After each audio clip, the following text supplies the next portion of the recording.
Vamos lá, Gálatas 5, 22 e 23. Mas o fruto do Espírito é amor, alegria, paz, paciência, amabilidade, bondade, fidelidade, mansidão e domínio próprio. Contra estas coisas não há lei. Amém? Pode se assentar. Paulo ele escreveu que o fruto do Espírito também é paciência. O Espírito de Deus ele pode, e o Espírito de Deus ele quer produzir em nós um fruto que é um fruto único, mas esse fruto, uma das partes do fruto é a paciência. Nessa combinação então de valores que retratam uma pessoa plena de Deus, uma pessoa cheia do Espírito Santo, nós temos hoje como nosso foco aqui paciência. Nós precisamos adicionar à nossa vida a paciência, nós precisamos permitir que o Espírito Santo produza isso em nós, essa parte do fruto que é a paciência. Nós já falamos sobre amor, alegria, paz, e hoje nós vamos nos deter um pouco nesse tema, nessa palavra, nesse conceito da paciência. Paciência não é algo fácil de se viver, Como qualquer outra coisa que nós falamos até aqui, não é fácil. Não é fácil amar, não é fácil uma pessoa alegre, não é fácil uma pessoa que vive em paz, também não é fácil a gente viver com paciência ou em paciência.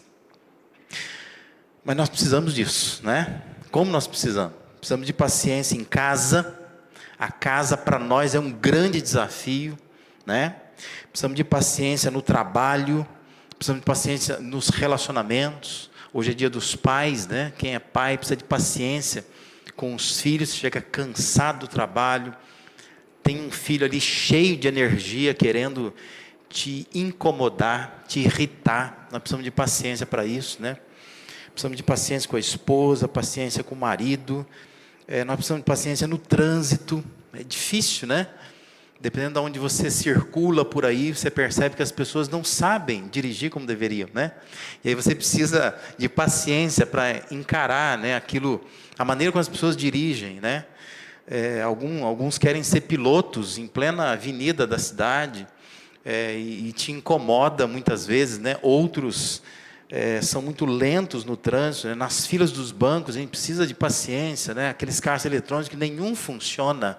Você entra ali para fazer uma coisa rápida, algo que você quer entrar e sair rapidinho, aí tem aquela fila enorme, aí você começa a olhar, tem 18 caixas eletrônicos, tem 17 que não funcionam, Tem uma só ali, e aí vem aquela senhorinha, que ela não sabe mexer em nada, e não tem uma funcionária do banco que seja capaz de ir até lá, para oferecer algum tipo de ajuda, Então você precisa de uma paciência para encarar aquilo. Quem usa ônibus tem que ter paciência no ônibus. Rede social, então, meu Deus, como tem que ter paciência.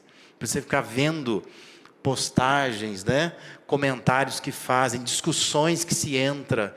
Tem que ter uma paciência para ficar vendo aquelas coisas ali, Na igreja não é diferente. Nós precisamos de muita paciência aqui, nesse ambiente de convivência de igreja, porque vez por outra vai requerer de nós algum tipo de paciência. Agora, deixa eu falar uma coisa para você, que talvez você não esteja pensando muito, mas à medida que a idade aumenta, a disposição de enfrentar algumas coisas diminui.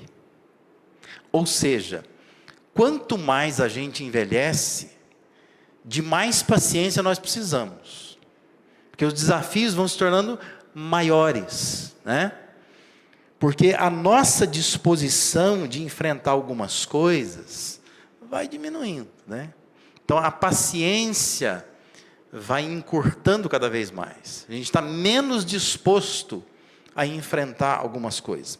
O famoso Agostinho de Hipona, ele dizia que não há lugar para a sabedoria onde não há paciência. Ele relaciona paciência com sabedoria. Para ser uma pessoa sábia, um homem, uma mulher sábio, nós precisamos ter paciência, precisamos desenvolver a paciência ou permitir que o Espírito Santo de Deus promova em nós essa paciência. Eu quero dividir essa nossa reflexão de hoje aqui em 2 momentos, tá? Um primeiro momento, eu quero definir o que é paciência. Eu quero que você entenda o significado da palavra, do conceito, dessa virtude da paciência. E num segundo momento, eu quero que a gente pense o que está ameaçando, o que pressiona, o que põe pressão à nossa paciência, para a gente refletir e sair daqui para a nossa semana com alguma coisa assim bem prática, para a gente poder viver e nos ajudar nesses desafios do dia a dia que mexe com a nossa paciência, né? Então vamos lá, vamos entender em primeiro lugar o significado de paciência, né? A nossa palavra paciência, ela vem diretamente do latim, a palavra, não estou dizendo a palavra que está no texto, estou dizendo a palavra nossa, paciência. Paciência vem do latim, né? Quando você fala paciência e você vai no latim, você lê a palavra paciência, no latim é patientia, né? Então, assim, é muito parecida a palavra. Então, é de lá que vem a nossa palavra em português. Essa palavra paciência, na língua, no latim, ela tem uma relação não com paz, como a gente pensa, né? E tem muita gente, na verdade, que acha que paciência tem a ver com paz, né? Tem a ver com a pax no latim. Mas, na verdade, é muito provável que paciência tenha na sua origem esse pá da ciência, né? Tem a ver com pati e não com pax, né? E pati no latim tem a ver com suportar, com sofrer, com aguentar. Praticamente é a ciência do sofrer, né? É você ter a capacidade de ficar debaixo de muita pressão. Existe um documento em latim do Agostinho de Hipona, que eu acabei de citar aqui, chamado De Patientia, que é sobre a paciência. Ele escreve vários pensamentos dele sobre a paciência. E ele relaciona então a paciência com essa ideia de padecer. Paciência tem a ver com a capacidade de sofrer. Nesse documento, que é interessantíssimo, porque eu fui atrás essa semana e acabei lendo o documento, tem uma frase que ele diz assim, ó: a paciência é companheira da sapiência, não escrava da concupiscência. A paciência é amiga da boa consciência, não adversária da inocência. Ele faz até uns versinhos, né, com a palavra paciência e outras palavras que têm sonoridade semelhante. Ou seja, ele relaciona a paciência com sabedoria. E diz que paciente, a pessoa que é paciente, ela não fica sujeita à concupiscência. Se você é paciente, você erra menos. Essa que é a ideia. Aliás, o provérbio vai dizer isso. Daqui a pouco a gente cita um provérbio que fala isso. A gente evita males piores. E ainda, ele diz que quem é paciente acaba exercitando a boa consciência, agindo com bom senso. Que a paciência nos ajuda nisso tudo. Dependendo da tradução que você tem da sua Bíblia, se você acompanhou aí, abriu a sua Bíblia, leu o texto que nós lemos aqui de Gálatas 5, 22, 23, a palavra paciência deve estar na sua Bíblia aí como longanimidade, não é isso? Deve ter vários de nós aqui com uma versão que ao invés de paciência diz que o fruto do Espírito é longanimidade. Isso porque é a palavra grega, que tem a ideia de perseverança, não do latim, porque latim é de onde vem a nossa palavra paciência, né? Mas a palavra usada no texto é uma palavra grega, a palavra macrotimia, ou seja, tem a ideia de macro. A gente não usa a palavra macro para várias coisas, né? Macro sempre tem a ideia de grande, e timia tem a ver com isso aqui, ó. É o frontal do peito, é o tórax. E quando se fala no grego macrotimia, nós estamos juntando dois conceitos, duas palavras, dizendo que é um grande peito, é um grande tórax, né? A ideia da grande respiração. Na verdade, a ideia de macrotimia é você encher o peito e soltar o ar. Aí eu pergunto para você, isso não é paciência? É paciência, não é? O que é paciência? Quando você faz assim, ó, né? Quando você está perdendo a paciência, enche o peito. Quando você decide que você não vai fazer nada, vou enfrentar isso com paciência, você diz assim, ó, você solta o ar do peito, né? Isso é macrotimia, é relaxar o peito.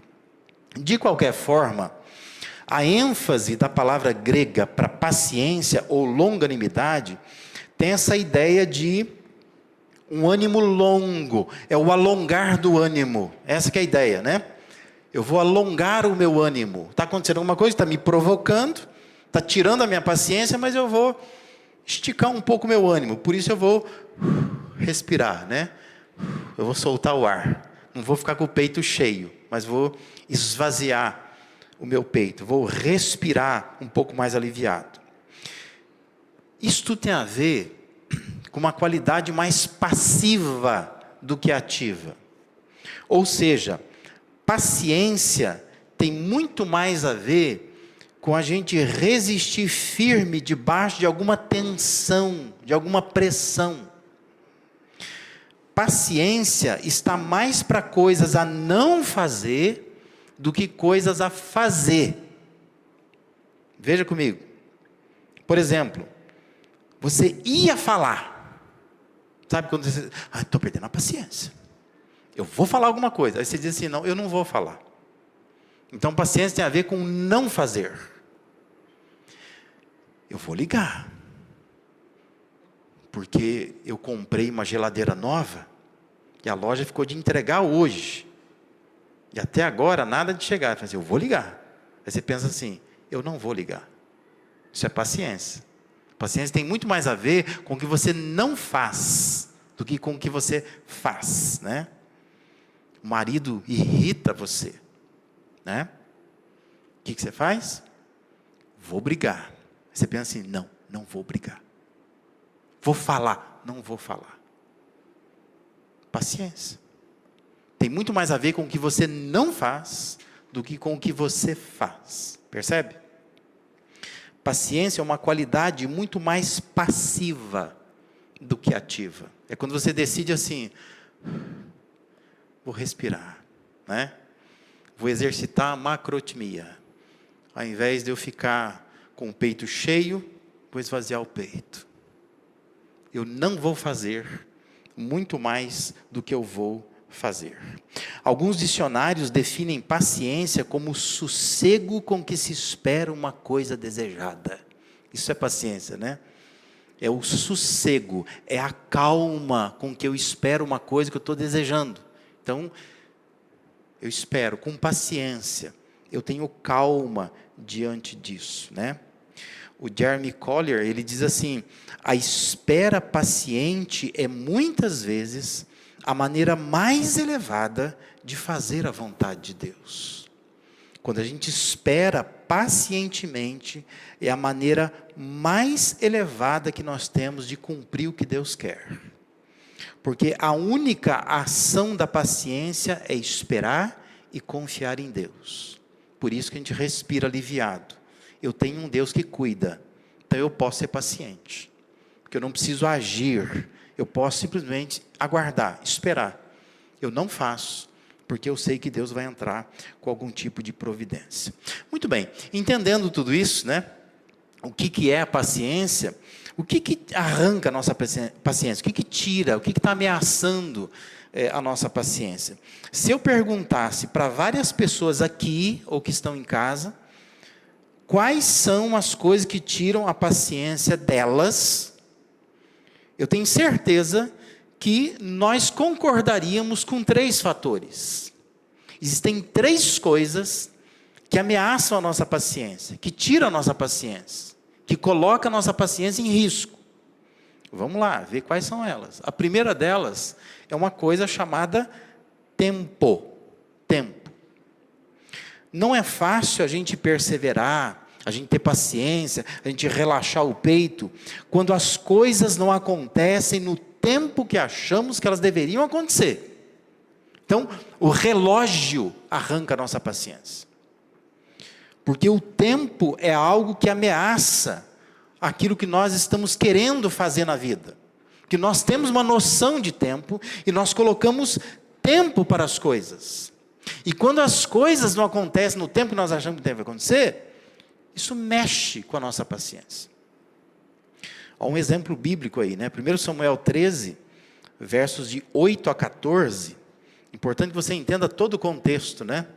1 Samuel 13, de 8 a 14, vai falar sobre o rei Saul, primeiro rei de Israel.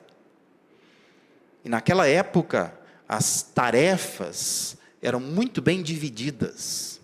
O rei, como ele era o primeiro rei de Israel, estava ainda entrando, numa nova dinâmica da monarquia, num tempo onde praticamente o profeta era quem reinava sobre o povo, porque o profeta era a voz de Deus para o povo, então não precisava de rei, mas o povo quer um rei, então coloca Saul como rei. Só que mesmo assim as coisas ficam muito bem definidas. O rei, ele é político, o rei cuida da administração do povo, mas existem tarefas que são do sacerdote, tarefas que são do profeta. E aí quando você olha 1 Samuel capítulo 13, versos de 8 a 14, diz que, pelo contexto a gente entende, o Samuel diz para o Saul que, olha, você precisa esperar, antes de você entrar numa batalha, nós precisamos oferecer sacrifício ao Senhor, nós precisamos nos dedicar a Deus. E aí o texto vai dizer assim, que o Saul esperou 7 dias, o prazo estabelecido por Samuel, mas este não chegou a Gilgal. E os soldados de Saul começaram a se dispersar. Então ele ordenou, tragam-me o holocausto e o sacrifício de comunhão. Saul ofereceu então o holocausto, e quando ele terminou de oferecê-lo, Samuel chegou. E Saul foi saudá-lo e perguntou-lhe Samuel, o que você fez? Saul respondeu, quando vi que os soldados estavam se dispersando, e que você não tinha chegado no prazo estabelecido, e que os filisteus estavam reunidos em Micmas, pensei, agora os filisteus me atacarão em Gilgal, e eu não busquei o Senhor. Por isso, senti-me obrigado a oferecer o holocausto. Disse Samuel, você agiu como um tolo, desobedecendo ao mandamento que o Senhor seu Deus lhe deu. Se você tivesse obedecido, ele teria estabelecido para sempre o seu reinado sobre Israel. Mas agora, seu reinado não permanecerá. O Senhor procurou um homem segundo o seu coração e o designou líder do seu povo, pois você não obedeceu ao mandamento do Senhor. Perceba como a impaciência de Saul fez ele assumir um papel que não era dele. Samuel já combinado com ele, falou, cara, você me espera, daqui 7 dias eu vou chegar, e eu vou oferecer sacrifícios ao Senhor, porque essa é minha incumbência, a incumbência do profeta. Você é rei, prepara esse povo para a guerra, e antes da guerra, eu venho e ofereço sacrifício. Diz que o Saul esperou, deu 7 dias. E ele vai oferecer sacrifício. Mas é óbvio que você já deve ter entendido a história, né?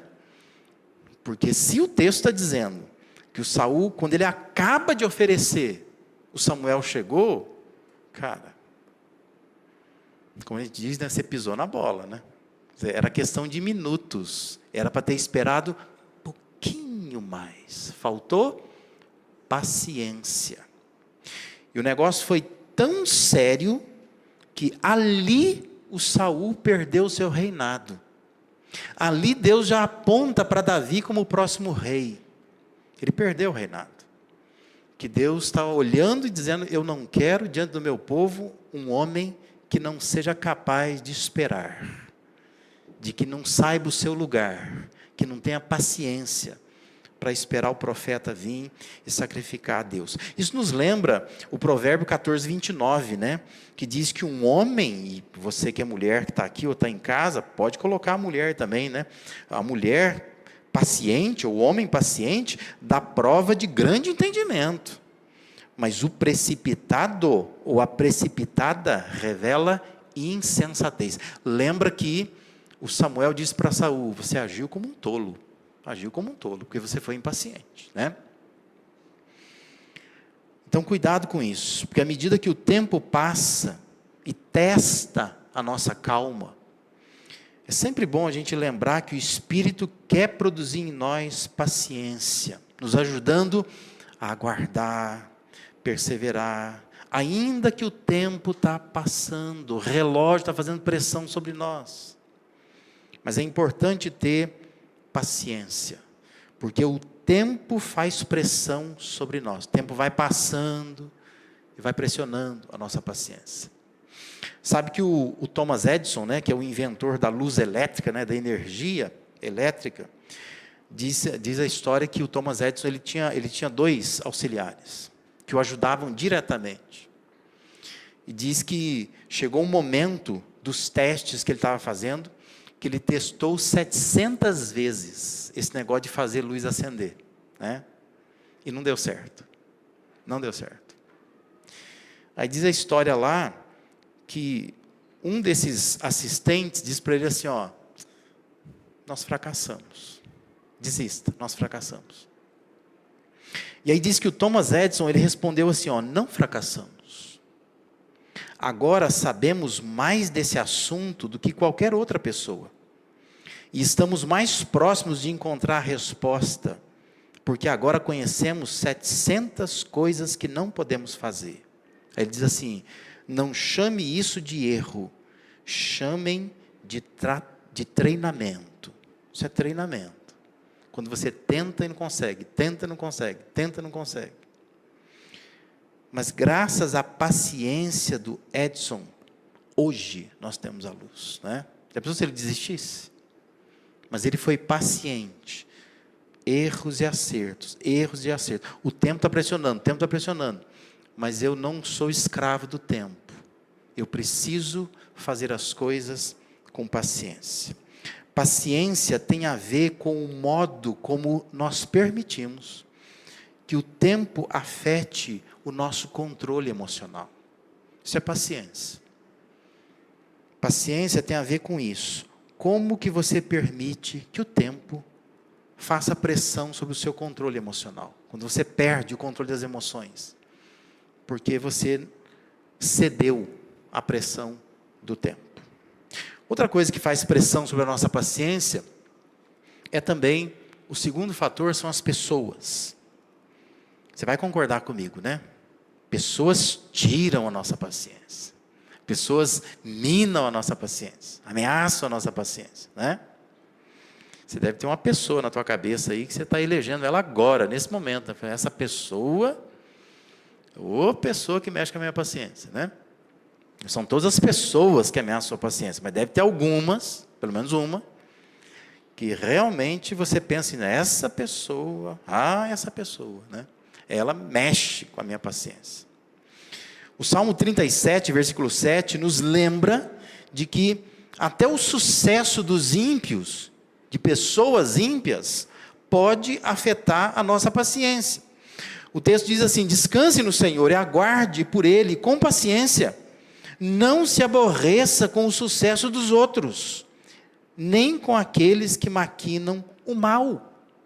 Percebe? As pessoas ameaçam a nossa paciência. Efésios 4:2, Paulo exorta assim, sejam completamente humildes e dóceis, e sejam pacientes, suportando uns aos outros com amor. Nós precisamos ter paciência uns com os outros, porque os outros fazem pressão sobre a nossa paciência. 1 Coríntios 13:4, Paulo escreveu que o amor é paciente. E entenda que em 1 Coríntios 13:4, esse é paciente no grego não existe, né? É um verbo só, que não tem no português, né? É como se dissesse assim, o amor pacienta, alguma coisa assim, né? É um verbo só, é uma ação. O amor, ele é assim, ele exerce paciência. Mas por que nós somos tão impacientes com as pessoas, com os outros? Porque o outro não atende a nossa expectativa, não é? É por isso. Por isso que arranca a nossa paciência. Porque você quer, por exemplo, que o seu filho, quando ele acorda de manhã, você quer que ele acorde, você quer que ele escove os dentes, você quer que ele se vista, você quer que ele sente na mesa, diga assim, mamãe, papai, bom dia. Você quer que ele coma o que você põe na mesa. Essa é a sua expectativa, né? Você quer que o seu marido te elogie. Você caprichou na roupa. Você se vestiu super bem. Passou aquele perfume caro, importado, que você pagou em 10 vezes. E você quer que ele te elogie. É a sua expectativa. O marido quer consertar aquela torneira que faz 1 ano que pingava. Mas ele foi lá e consertou finalmente algum dia. E ele quer que a esposa reconheça. Que veja que a torneira não pingue mais. Essa é a expectativa. Não é a expectativa? Você tem expectativa no seu trabalho. Você fez o melhor lá. Você fez mais do que o patrão pediu. Nossa, o que o cara vai fazer? Ele vai dar uma gratificação. Ele vai fazer um destaque. Vai colocar um quadrinho na empresa, funcionário do mês. Alguma coisa desse tipo.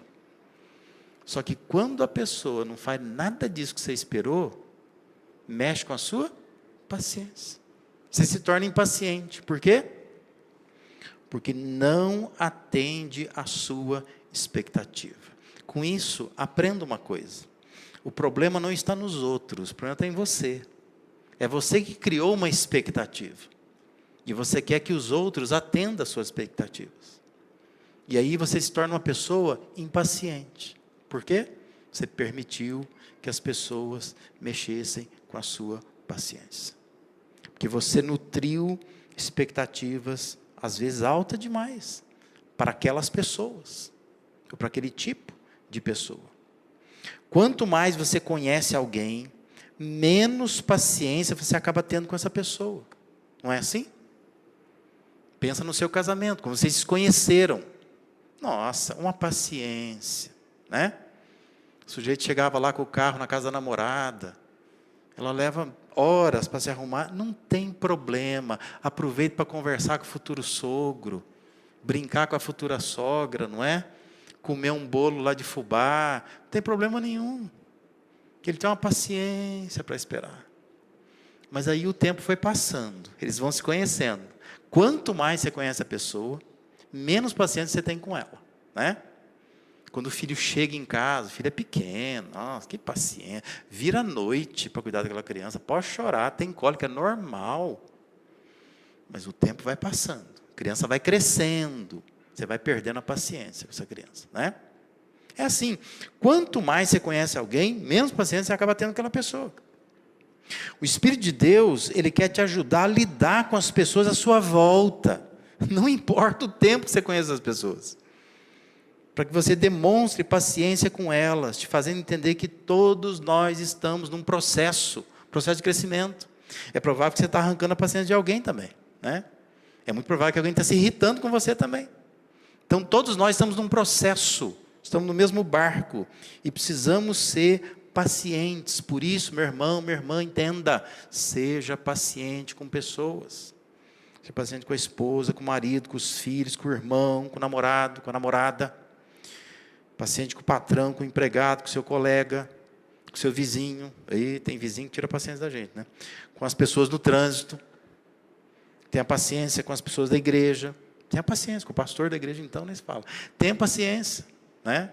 Porque todos nós estamos num processo. E pessoas fazem pressão sobre a nossa paciência. Por isso, entenda, paciência tem a ver com o modo como eu permito que as pessoas afetem o meu controle emocional.